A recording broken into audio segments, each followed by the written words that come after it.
scandals. Which candidate came out ahead? Here to debate, Fox News contributor Leslie Marshall and GOP strategist Noel Nickbour. Thank you so much for joining us, both of you, this morning. I know we were all up late last night watching this debate. I mean, have you ever seen anything like it before, Leslie? No, never in my lifetime. I don't think I will again. And I honestly, Heather, quite candidly don't want to see something like this again in my lifetime. I saw a lot of things yesterday and heard a lot of things that I just didn't think were appropriate for discussion in a presidential election. And I certainly hope that we can move forward to the issues. I think it was telling in the last question of the night when a man said, "Can the two of you say something nice about each other?" I think everybody was, honestly, I think it was one of my favorite questions. I don't know if I wanted to sing Kumbaya, but I really felt that it just becomes so vitriolic and so divisive and just had so many topics and language that are not appropriate in a political setting for candidacy for president. Noel, what are your thoughts on that? I mean, Leslie just mentioned how it ended with a handshake. Certainly didn't begin that way. Went over by 7 minutes. You had all the fireworks in between. Who do you think handled things best? Well, to me, of course, a GOP strategist, I thought Trump actually knocked it out of the park. And I will admit, I don't think his first debate was that stellar, but I think this debate knocked it out of the park because he actually gave what we're looking for, some depth of knowledge of policy. He actually knew some facts. He actually brought up Obamacare. He brought up, the scrubbing of her emails. He actually had some facts other than just, kind of meandering through different facts without backing them up. So this is one of the things that I think people were really counting on Trump to knock it home, and he delivered. He really delivered, and in my opinion, with this debate, I actually think he won. Yeah, Leslie, what do you think? Specifically, let's talk a little bit more about the Obamacare that was just brought up. The commentators or the moderators seem to go back and forth with him a little bit more for details, specifically with Obamacare. How are you going to pay for it? What are you going to do? And, he talked about that a little more in depth than Hillary Clinton. What do you think? Oh, I didn't think he talked a little bit more in depth than Hillary. I did think that. I agree with Nicole that he talked more in depth and he had a better performance, if you will, in this debate than in the first debate. But I mean, just comment after comment have been fact-checked and proven to be false. I didn't feel that he had a lot of substance. I felt that the moderators tried to hold him to task to have substance, and not just on this issue. A lot of times he would talk about what's wrong with something and how great something's going to be. But again, what is the specific plan? And again, how are we specifically going to pay for it? And obviously, this is an issue that concerns many Americans because it comes under the umbrella of the economy. So, I, as a liberal progressive Democrat Hillary supporter, I thought she did a better job, quite frankly, overall in the debate. But I thought she was stronger in the first debate, and I thought he was stronger in this debate than he had been in the first. But overall, I would say Hillary's the winner. And that's what I said. If you like Hillary, you're going to say Hillary won. If you like Donald Trump, you're going to say he won. Just quick last word, Noel.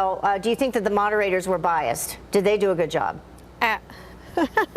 Well, I do, and I actually think that Donald Trump had to battle not only the establishment on the Republican side, but the mainstream media, and I do think that they favored Hillary just a little bit. All in all, it was a pretty good debate, and I think he actually brought this one home. All right, thank you both for joining us this morning. Appreciate it, and we will continue to get everyone else's opinion at home, see what they think. So in the face of the new scandals, which candidate came out ahead? Here to debate, Fox News contributor Leslie Marshall and GOP strategist Noel Nickbour. Nice to see both of you this morning. Leslie, let me start with you. Did Donald Trump do anything to stop the bleeding last night? That was what seemed to be coming out in the spin room after the event.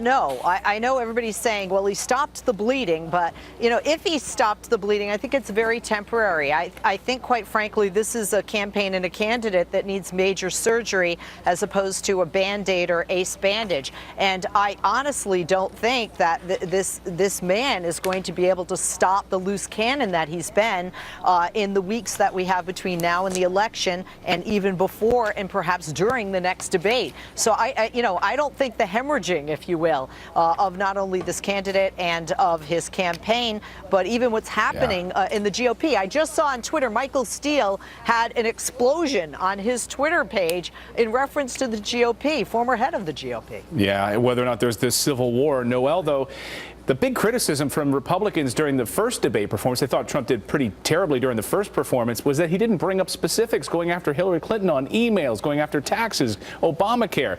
Did he do enough last night to change the tide on that front? Yes, he did. I think he really moved the needle. And you know what? We were wanting depth in policy. We really wanted to, kind of look and see where his knowledge was on a lot of these different issues. Look at Obamacare. Look at taxes. Look at the fact that he actually, expanded on trade. He really showed, what he had. And a lot of people know that Donald Trump is smart. But on the last debate, he just really didn't show, what he knew. And on this one is what he really managed to knock it out of the park and let us all know that he does, in fact, have knowledge on these issues with specifics. Leslie, Hillary Clinton last night was trying to explain away the WikiLeaks transcripts from her Wall Street banker lunch speeches that she gave. And she tried to say that, I was asked about this and it had to do with the Lincoln movie which had come out at the time. That's what I was responding to, this private and public moment. But it sounded like she kind of flubbed that and Donald just jumped all over. Was that her big mistake of the night? I wouldn't say it was a big mistake because I think it depends on where you're sitting. Somebody who likes Trump's going to look at her trying to cover it up. What I thought is she was saying, let me tell you what I said in the context of how I was saying it. I was watching this movie, I took it originally when I read the transcript to be using Tim Kaine as an example. I think yesterday I did, where you can be privately pro-life as he is, but in public service pro-choice because you're defending the laws that are already in place among your constituency. Noel, I thought that would have been a better answer. Noel, final word on that. How did Hillary handle that question? Well, the Abe Lincoln deal, I think she put her foot in it with that one because Donald Trump came back with a really pretty good 1-2 verbal punch with that when he said, you're honest Abe. Right. So I really think that looking back, she may have regretted that one. All right, Leslie and Noel, we appreciate you getting up early with us. Thanks so much. Thanks. Still one more to Thank go. you.